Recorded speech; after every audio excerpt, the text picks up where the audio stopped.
gentlemen, may I have your attention, please? The show starts in 10, 9, 8, 7, 6, 5, 4, 3, 2, 1.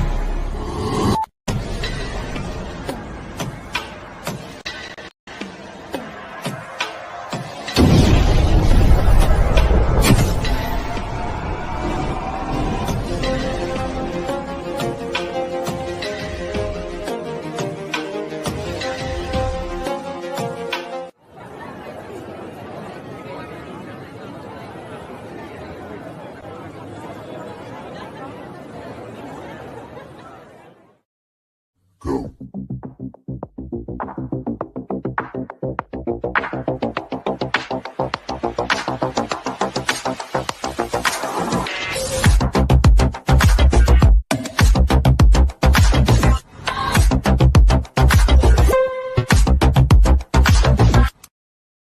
What's up, everybody? How you doing? And we are joined with the man, the myth, the legend. If he's by your side, you doing something. Ladies and gentlemen, I got Ken, the man, Stix. How you doing, man? What's up, baby? The world's most famous plaything coming at you live, large, and in charge. Buzzing with Marlowe. What are we doing? Long overdue. 2 years strong. Limping and giving a pimping all the way to your podcast, baby. What do you need? It's all on me. It is all on you. Why are you bugging me on this beautiful day? What do you want? Hey, man. Hey, I thought we'd have a nice little chat. You know, we got a big thing coming up next Sunday. We got a lot of things going around. There's Thanksgiving's coming up. It's actually getting cold in Florida again. What the heck is going on with that? Like, I love it. How's things going for you, bud? Oh man, are you kidding? Everything's great. Everything is everything, baby. We're up and down the roads. You know, me and Jules are taking over the wrestling scene one company at a time. We got the comedy toy drive coming up, the comedy clash and toy drive with Mr. AJ Wilkerson, post 444, somewhere in the middle of nowhere, Florida. And I got talked into doing the show for free for some kids, for some toys. There's a whole card of people that are relying on me. Apparently, I'm the office. Here we are. We're talking. I got GCW coming up. I got places to go, people to see. Now I'm talking to your lazy ass. What are we doing? Hey, man. Hey, it's always fun, man. It's always fun. Like you just said, man, we're going to be at a show that's for kids. Toys. I mean, you know, we wrestle for the hot dog and the handshake. We didn't know about toys. Yeah, listen. You imagine when we were kids, like, that would be the perfect dream. Wrestle a match for a toy? What? No.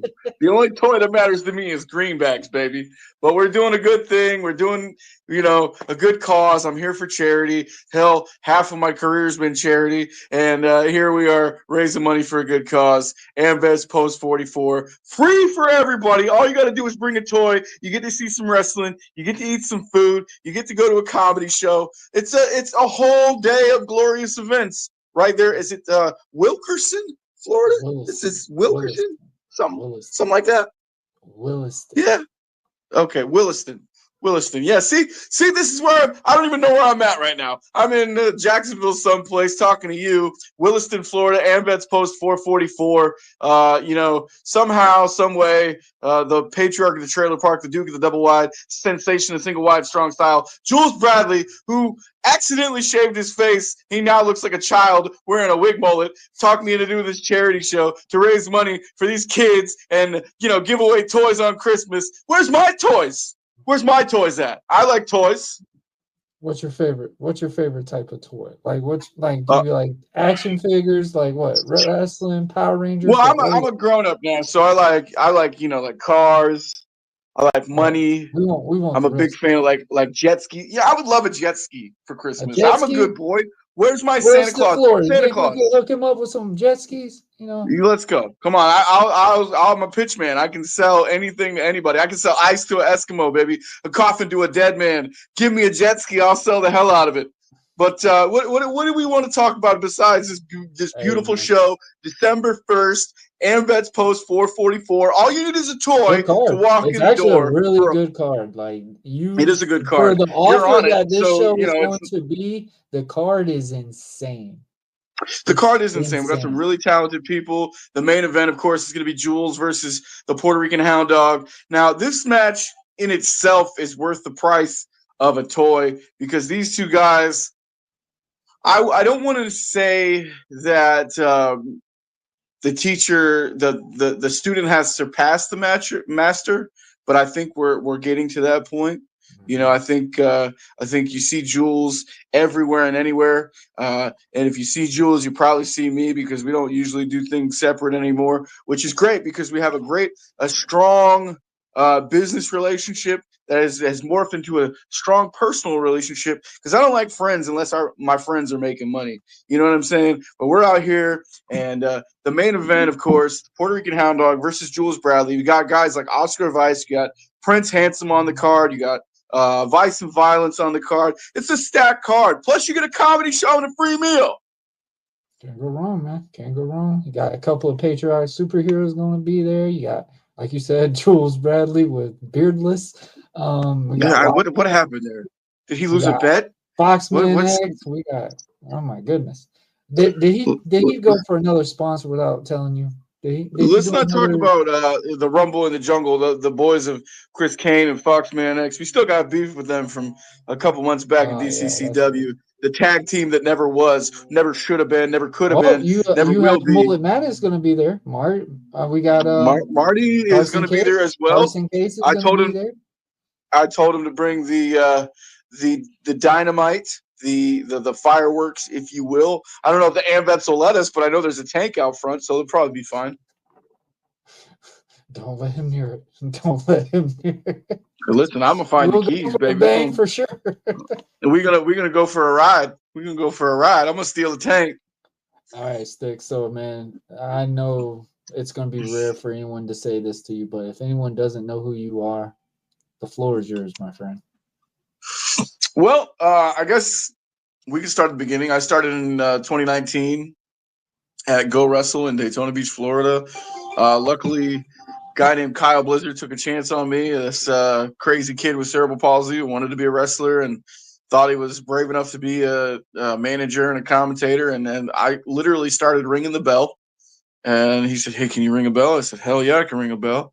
So I started ringing the bell, timekeeping, and then a couple weeks later, they needed a ring announcer. They threw a mic in my hand, gave me 5 minutes notice to write the card down and learn everybody's info. And I was ring announcing, and then I was commentating. And then, you know, slowly but surely, as I trained in the ring to take bumps and work safe and do all the things, you know, you have to do to learn this business from a physical aspect, I began managing piece by piece by piece by piece. And now January, like I said, will be 6 years, and we're at over 450 shows, over 30 companies worked. Some of the biggest companies, of course, would be the NWA, would be Control Your Narrative. So we're doing things right. I think I've earned my spot, not just on the Florida scene, but nationwide. I did my second WrestleMania week this past year in Philly, rather.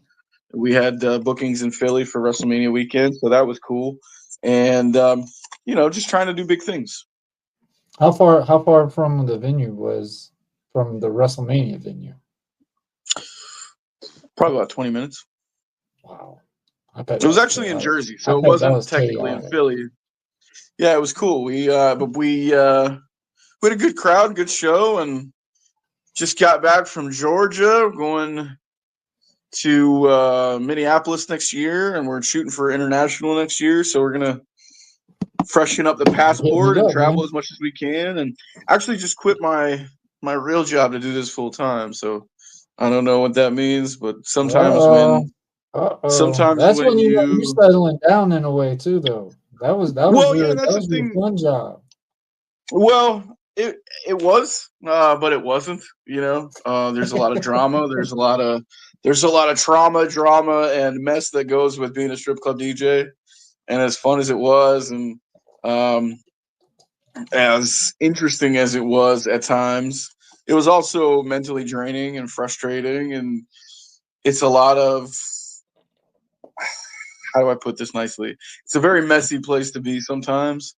And if you get worn out, it's good to step away from, because it can be very toxic very fast. And I think that's kind of where the burnout came from. And honestly, when I started in the wrestling business, I was only at the club part-time. And then as the years progressed, I became the #1 DJ for the company and started working full-time. But then would also take Fridays and Saturdays off, of course, big money nights, to go do shows. A lot of times I would do those shows on no sleep, because I would work the night before, drive to where I had to drive to, meet whoever had to meet, to fill the car, because you fill the car to save money. And then we leave at 5 o'clock in the morning. I got off at 4, still no don't learn sleep. that rule. They still don't. Well, know that yeah, rule, man. yeah. You drive wherever you got to drive. Like when I was doing shows in Miami, would work the night before. The club would close at 3. Get to my buddy's house at 4. We'd leave at 5. Get there by 10 for the production meeting. Production meetings at 10. We'd write the shows, book the shows, do all that. We'd record 4 or 5 episodes of YouTube TV Saturday. Go home, be 1 o'clock in the morning at the hotel, sleep for a couple hours, get up and do it all over again Sunday, and then I'd be back at work on Monday. So I don't know how not to go full speed. You make all the jokes you want with the cerebral palsy, but when it comes to my drive and my want to succeed, I don't know how to stop. And I think, I don't know, I'm just different. I don't see limitations. I don't see disability. I don't see any of that. I just go. I like how you approach that. So like you just said, you started at Go Wrestle. Shout out to Kyle Blizzard. Yeah, absolutely. There's a long list of honors when it comes to Kyle Blizzard. I got to meet Kyle Blizzard my 3rd year, I think. I don't think he still runs or anything, does he?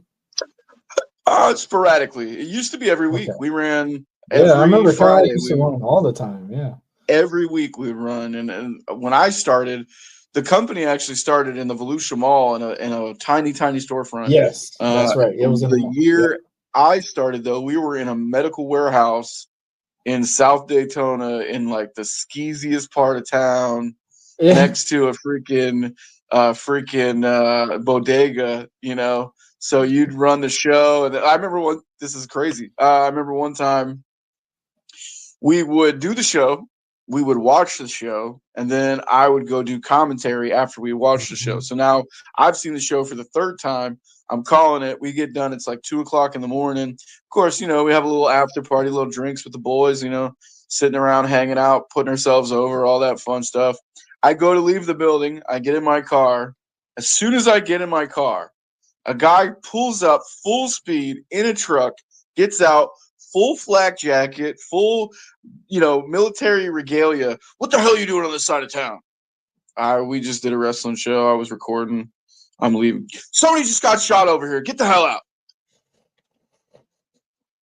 So I quickly left the area. Now here's a little gimpy dude in a suit, where I look out of place, obviously, right? Because on that side of town, I look like I'm either buying drugs or getting ready to get robbed. Like that's really where it was, and that's one of the crazy dark side of wrestling stories that many people don't hear, but that actually happened.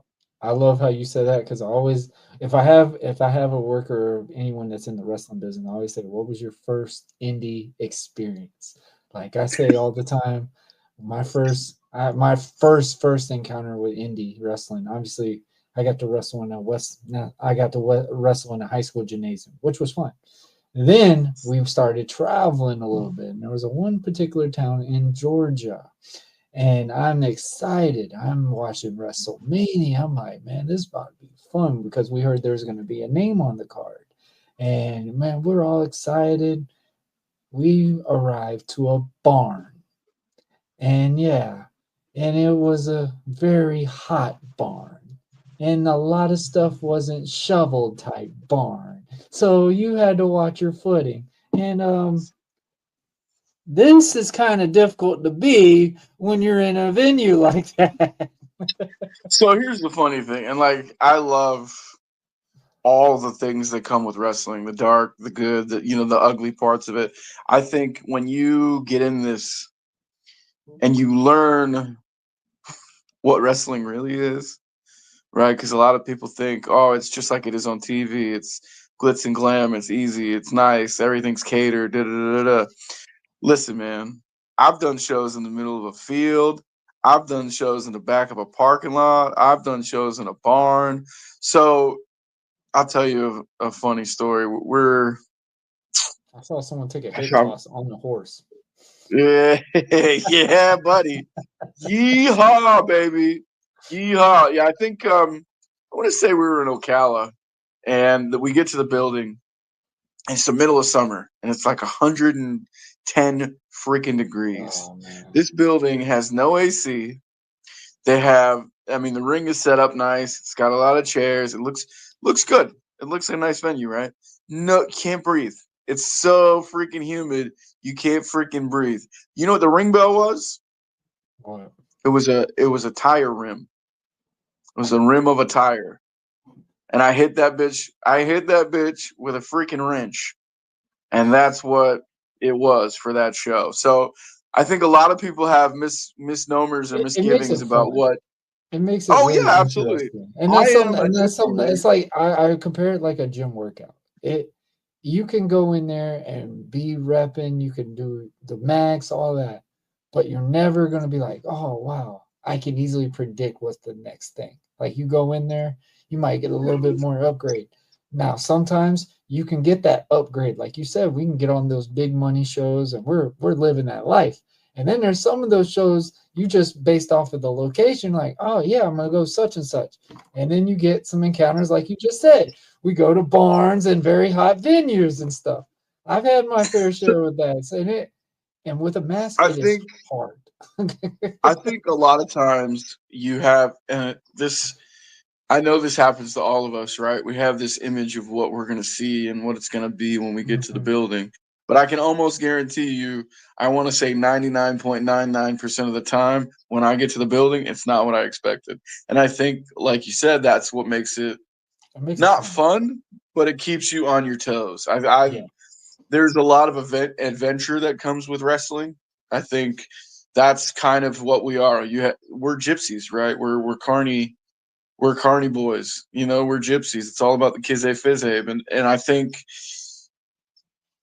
you have to be okay with that. I think a lot of people. I look at wrestling very old school.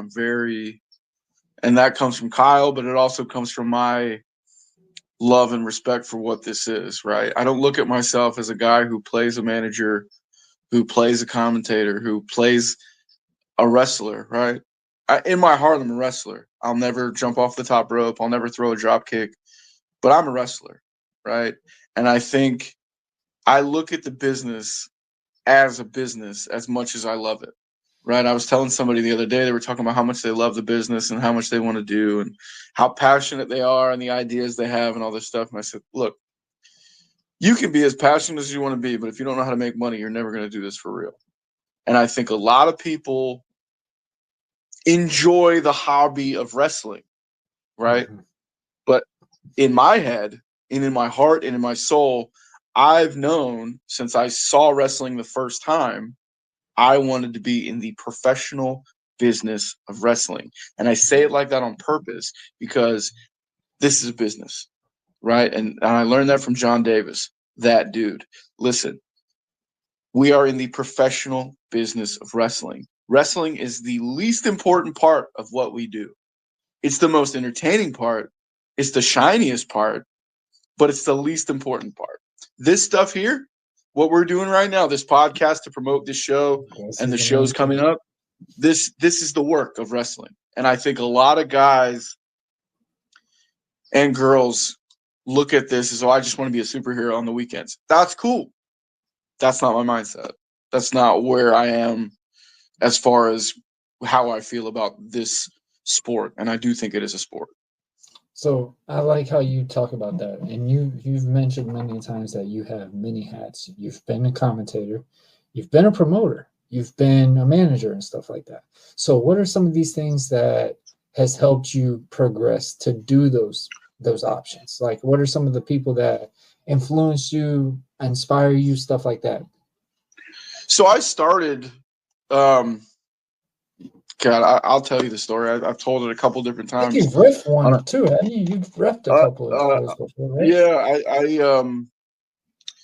I'll tell you this story, and this is how my life in wrestling began.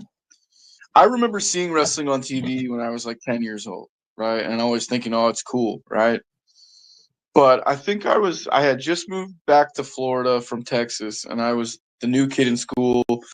I was the kid in the wheelchair because I have cerebral palsy, and everything in Florida is spread out. So a lot of my school time I spent either in a wheelchair or electric scooter. I was in 6th grade, so 11 or 12. And I went to use the restroom, and I was in a handicap stall. And as I was going to leave, a group of young men came in. I don't know who they were, but they held the door shut, and so I couldn't get out. And then they proceeded to dip paper towels in the urinal and throw them over the handicap stall. So I was getting bombed with pee paper towels, right? So bad day for me. Bad day for me. Bullying was a real thing in the 90s. That's real bullying. That's not what 2024 bullying is. I don't care. I went through some real heavy stuff. But I go home and I can't tell anybody, because when you tell people you're being bullied, it just makes it worse. So I internalized it. So I went in my room and I'm just devastated. I'm bawling, and I wanted to kill myself. But I knew I couldn't. So I had to find a way out. So I started flipping my little TV that has just local channels. And what do I come across? SmackDown. And what's on TV? D-Generation X. You know, and that moment, I don't know, something changed. And I saw it, and I saw these big, strong dudes doing all this cool stuff and cutting these cool promos and just being badasses, right? And I knew at that moment, I said, I don't know how, I don't know when, I don't know where, but I'm going to contribute to that. I want to do that, right? And because of wrestling, right, here's what happened. I became obsessed. So I started studying the history of wrestling. I started understanding what wrestling was and where it came from and who the past greats were, right? And then it got me into bodybuilding because I wanted to be big and strong, and I wanted to have muscles and look like these guys, these superheroes I saw on TV. And it started teaching me about health and fitness, and I became a certified personal trainer and a nationally ranked wheelchair bodybuilder. And so all of that came from wrestling, and it gave me the courage to get into radio and become part of a morning show in Daytona and be on billboards and host events and do all these things because of wrestling. If I didn't find wrestling, I would probably be some fucking mook on his couch collecting a disability check. I can do more than that. I want to do more than that. I want to leave a footprint that means more than just some guy with cerebral palsy. God gave me a mouth, a brain, and the balls to go chase a dream. And that's what I'm doing. I love that, man. I love how you have, since I've known you, which is funny. Like, we've had like 5 different connections, and we didn't even realize that we were in 2 group chats together. I hate wrestling group chat. Don't even get me started on wrestling group chat. I mean, shout out to David, like, you know, David and them, because I was just like, because he would kept trying to, like, he would always try to give me some people, you know, to talk to and have them on the show. And I'm like, holy cow, I've had Stix in this group chat like 4 times, and me and Stix have been in the same building at least 20 to 30 times. Over and over and over. Yeah. It was so funny because I remember we talked about it because we were looking at each other like, hold on, we're in a group chat together. But that's how it works, right? World, man. I think that's another great thing about what we do, this thing of ours, is we run into people, and like, we don't see each other all the time, right? We're like stray cats, right? You just wander around, and sometimes you bump into somebody you know, but that's the adventure too, because you meet new people and you learn new things. And I come from a place mentally where I want to be better in 10 minutes than I was 10 minutes ago. And I want to be better than yesterday. That's really something I hold on to a lot.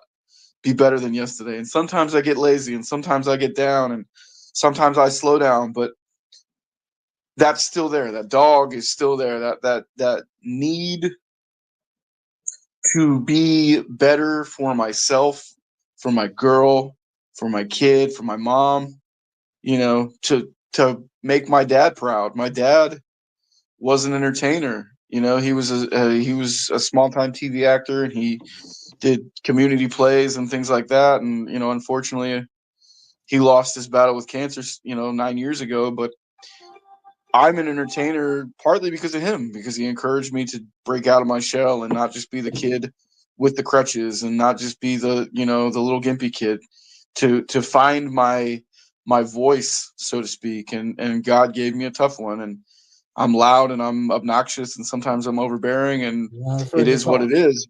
But, the gift of gab is a gift nonetheless. And if it helps, great. If it doesn't, I don't care. And I have been lucky enough to find confidence and keep it.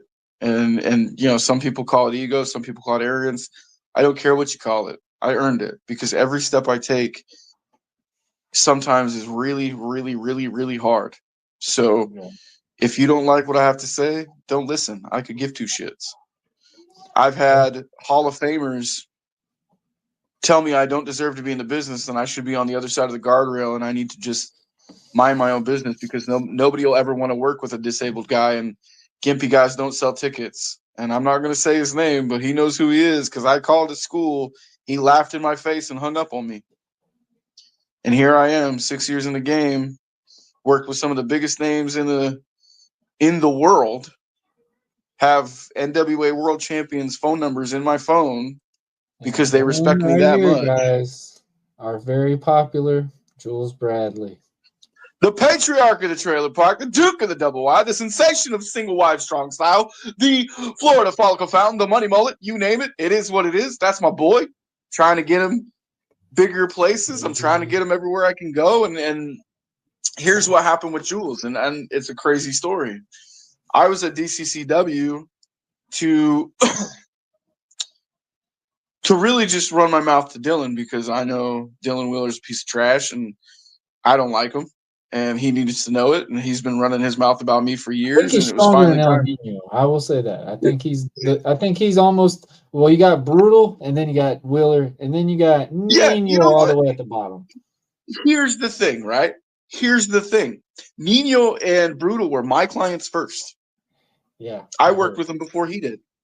So yeah, you can have the wish Stix, that is Dylan Wheeler, the one you take out of the freezer that has freezer burn, that can't cut a promo, that looks like an uncooked rotisserie chicken. Don't get me started. Anyway, I was at DCCW to talk to Dylan, maybe talk some sense into him, right? But I'm backstage, and I see this kid getting ready for his match, and he's got a mullet, and he's got a feathery robe, and he's, bejeweled to the nines, right? Then I watch him work. I watched his match, and I was like, man, he gets it. Let me pull him to the side and sprinkle a little sage on him, And he sat there and he listened and he asked questions, and he asked the right questions. So I asked him if he wanted to jump in the car and let's go do some work. And here we are, year and some change later, and we've been all over the country. Hell, next year we're going all over the world. So money is money, baby. And I am incredibly proud of him to have put in the work that he puts in. And let me tell you something. I work hard. Jules works just as hard.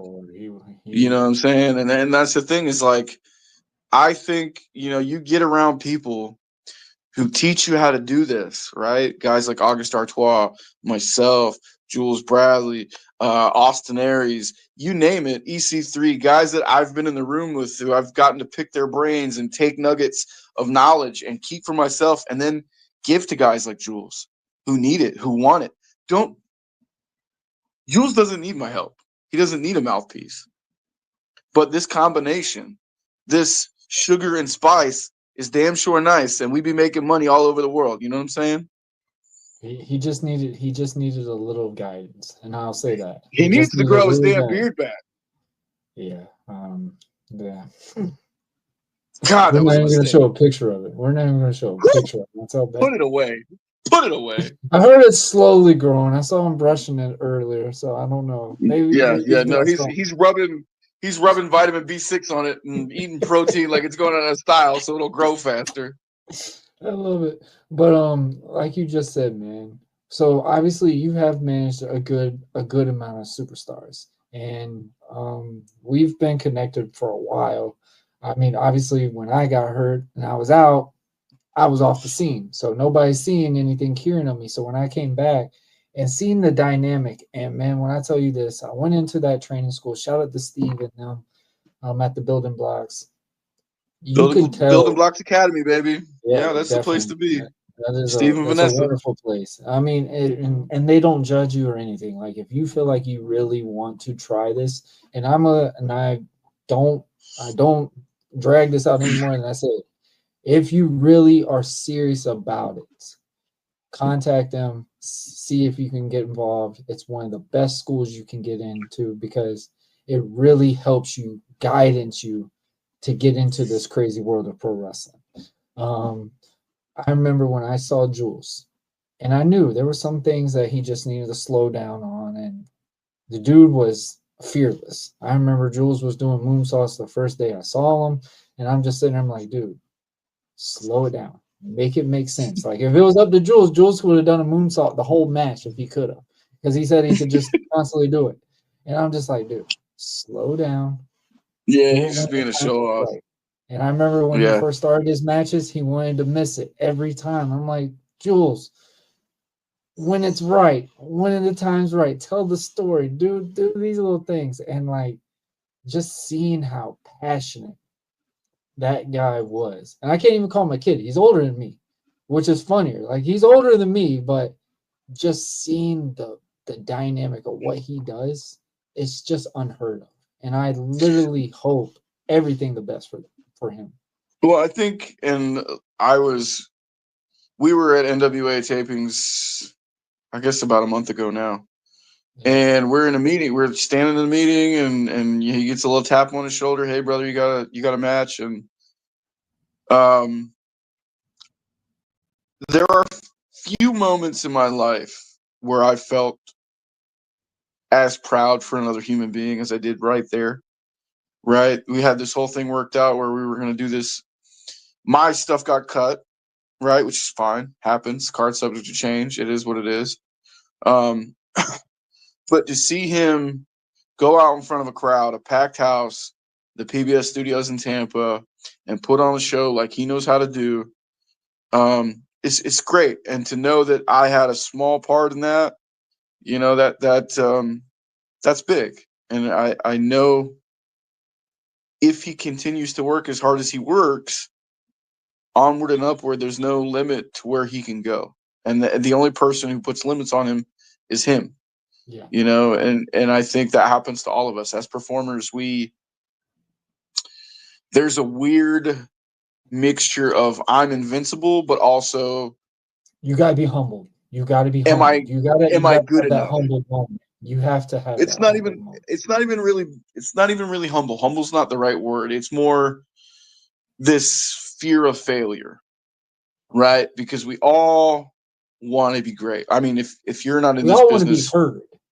That's really what reality of wrestling. You want to be seen. Well, yeah, you want to be known.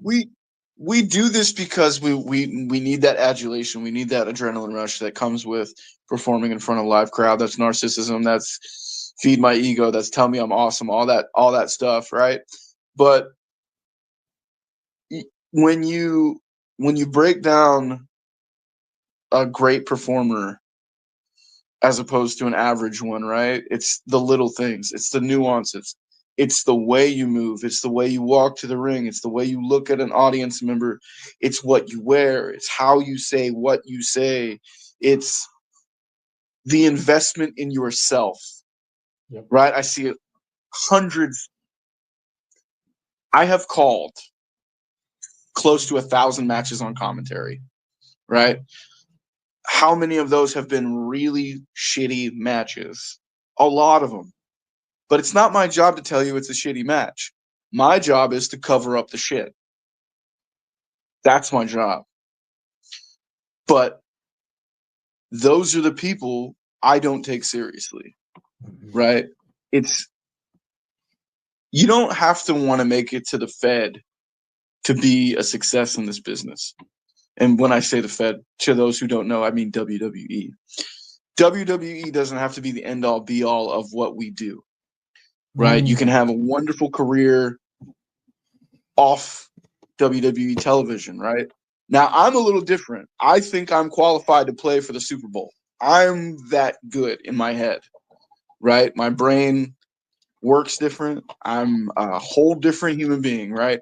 Do I think I'll get there? Yes. Am I going to get there? Only time will tell. Only the fates will decide that. But I know the difference between those guys and a lot of the guys you see on a Saturday afternoon. And the good thing about Jules is he knows who to surround himself with. You got guys like Simon Says, who we can pick his brain anytime, any place, anywhere. And if you don't know who Simon Says is, look him up. He's a genius. He has, tagged with some of the best brains in the game. And luckily for me, I was fortunate enough to be around people very early in my career. 6 months in, I was on the road. I didn't ask permission. And a lot of times that got me in trouble, right? It was more like my buddy Matt Grafer, who is now lead announcer for the Savannah Bananas, killing it all over the world. Awesome, awesome shit. He was actually just on Raw and SmackDown. But he was a year ahead of me. And I would just ask him, hey, can I ride with you? And he'd be like, yeah. And then we would go to these shows, and I would shake hands, and I would kiss babies. And then I would go, hey, what can I do to help? And they would say, can you run lights? Can you DJ? Can you all these things? And the answer was always yes. And if I didn't know how to do something, there was a piece of equipment I didn't know how to use, I would be in the back before the show started on my phone watching a YouTube video on how to use that piece of equipment or do this thing, right? And that's the difference between those that can and those that can't, or those that will or those that won't. It's that willingness to say yes and then figure it out. Yeah. Right? Because it became a thing where we were a good team for a while, a couple of years. We would up and down the roads.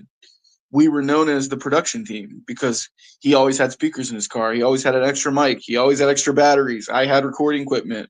So whatever they were lacking, we had.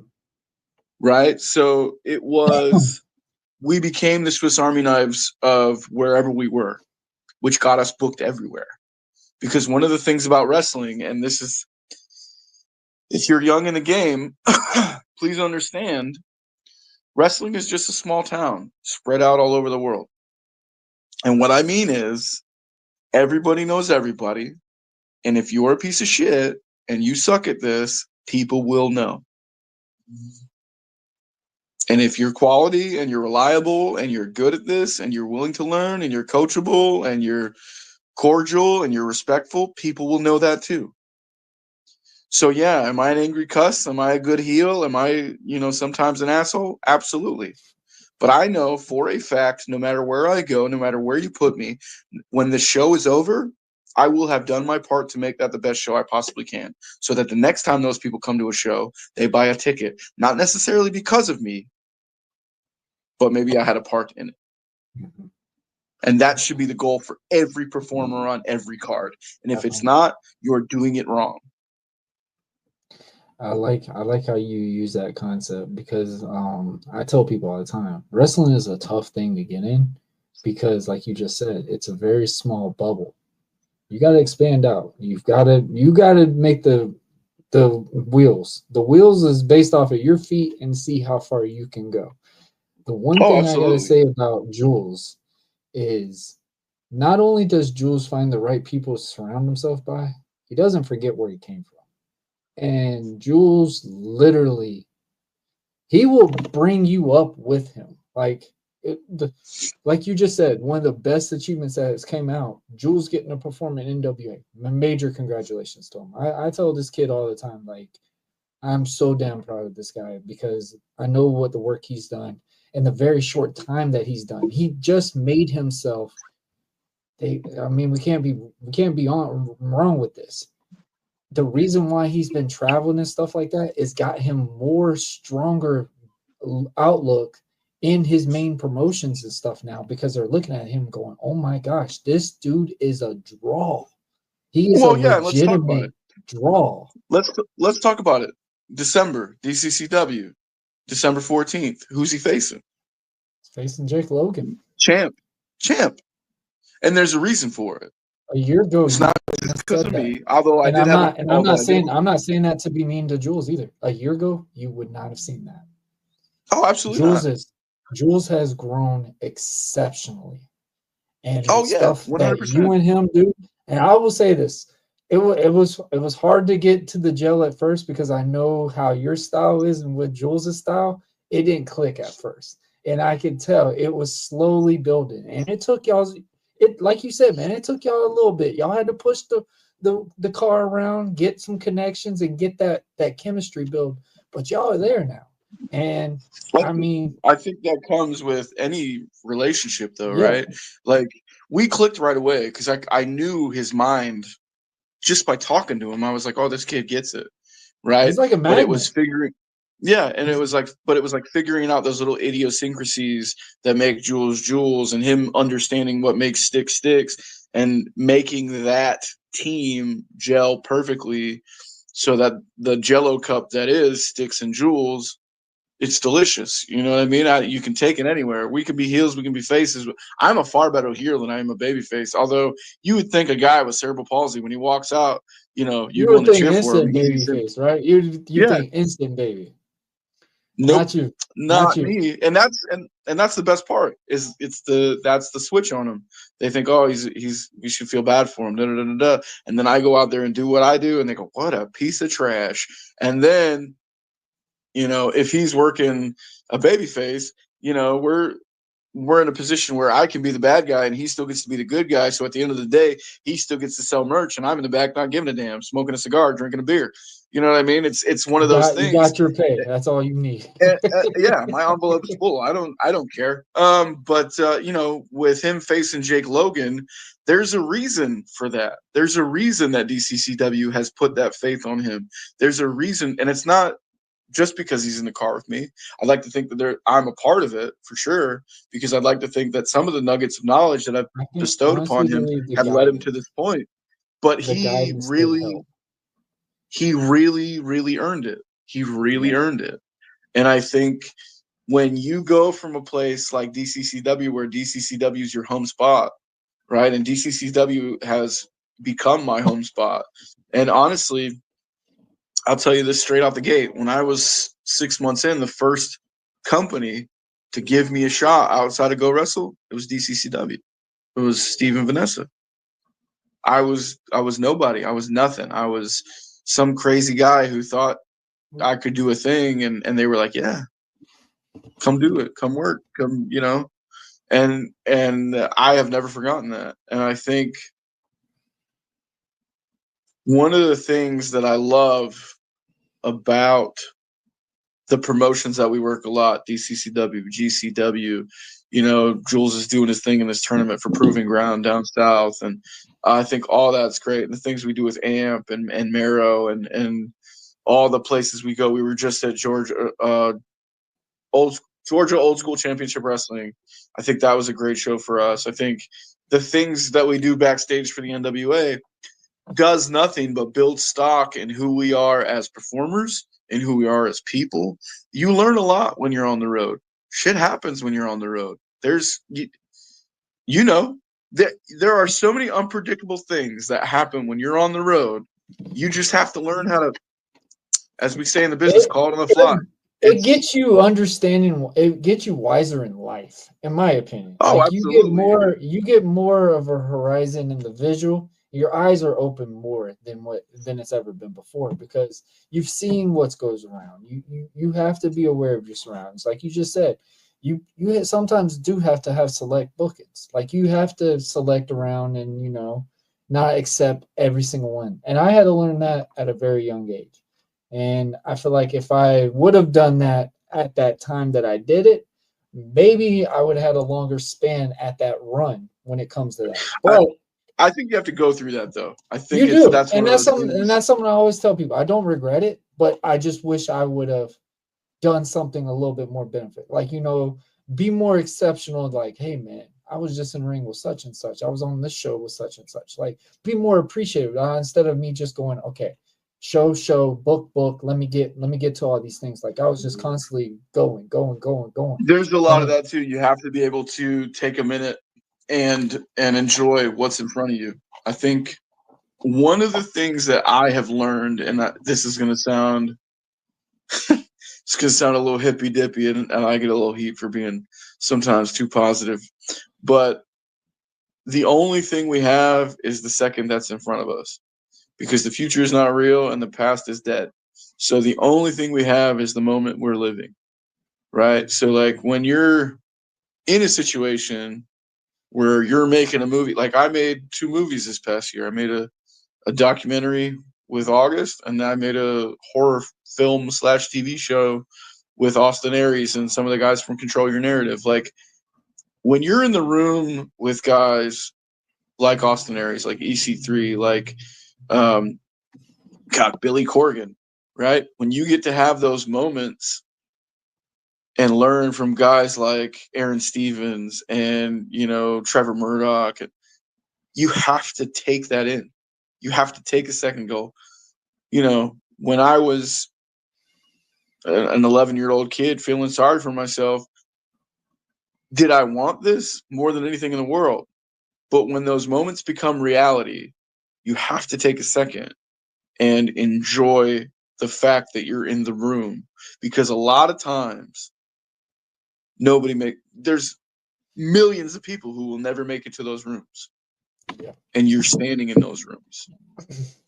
I love how you said that, because my wife said that countless times when we would go to these shows and stuff. She's like, babe, you were in the ring with this person. You were on the show with this person. Like, that's amazing. Why aren't you not like strung? Like, why aren't you not like, oh my God, like that was a cool moment? And that's something I've always had trouble doing, because I treat it as I want it to be the next person I'm working with. Like I want to be able to do jobs with them and, you know, be the socialist. And that's something like I was really known for at the time, is like, hey man, I'm not one of these guys that's gonna, oh my God, you're such and such. Like, you put the same shoes on that I put on, you know, you wear the same clothes that I put on. Like, you might have a little bit more fancier stuff, you might have a little bit more of a lavish life, but in a way we're alike in ways. So and that's to take that to another level. Look, I think, yeah, it was Brian Idle who told me this. When you're in the room, you belong in the room. If you don't belong in the room, they can smell it, right? And then you're just a fan. Then you're just a mark. Then you're just some guy, right?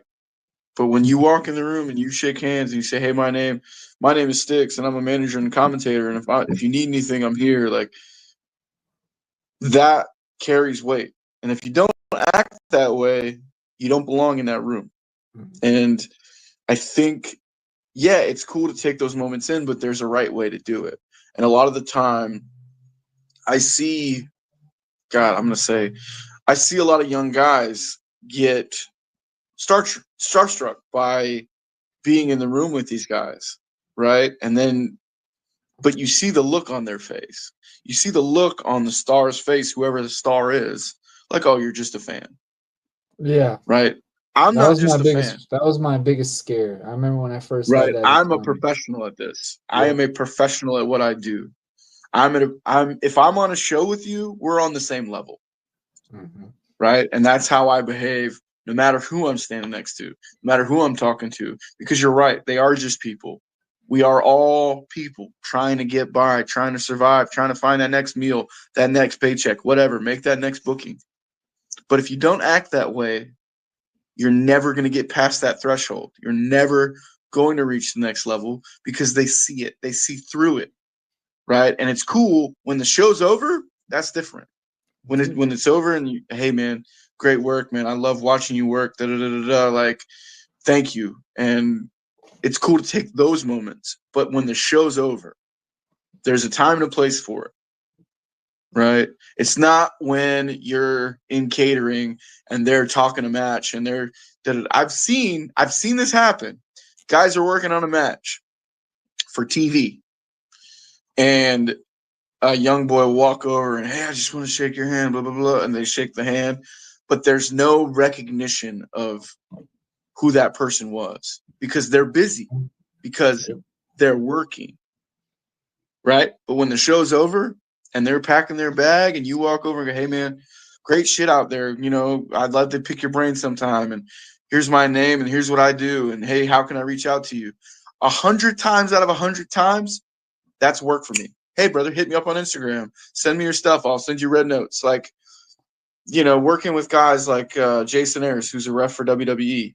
You know, he's come to a lot of establishment shows because his son trains at House of Champions.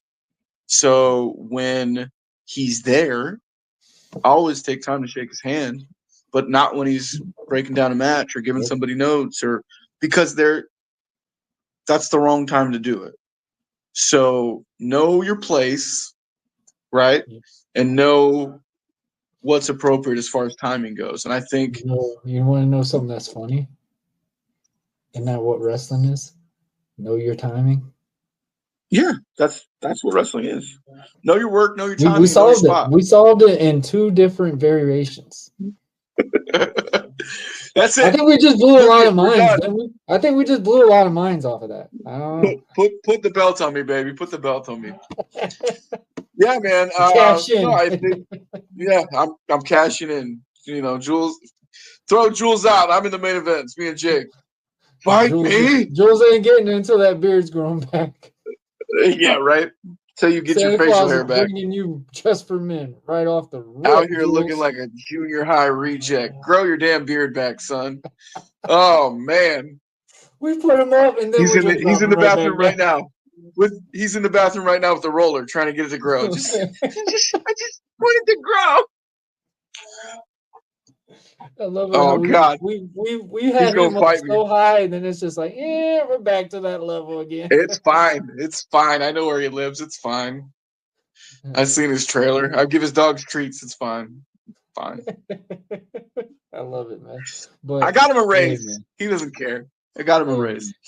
Hey, back to the business at hand. Ambet's Post 444, December 1st. Bring a toy. Bring something to donate. AJ Wilkerson comedy show, meal, and the wrestling show abounds. So many great talents on that show. Oscar Weiss is a guy to watch, a young kid with a lot to prove, a very talented young man. He's taking on Prince Handsome. It's going to be a banger of a match. Vice and Violence going to be there in full effect. And, of course, your main event going to be the Puerto Rican Hound Dog versus Jules Bradley, the patriarch of the trailer park. And I'll be causing trouble some way, shape, form, or fashion.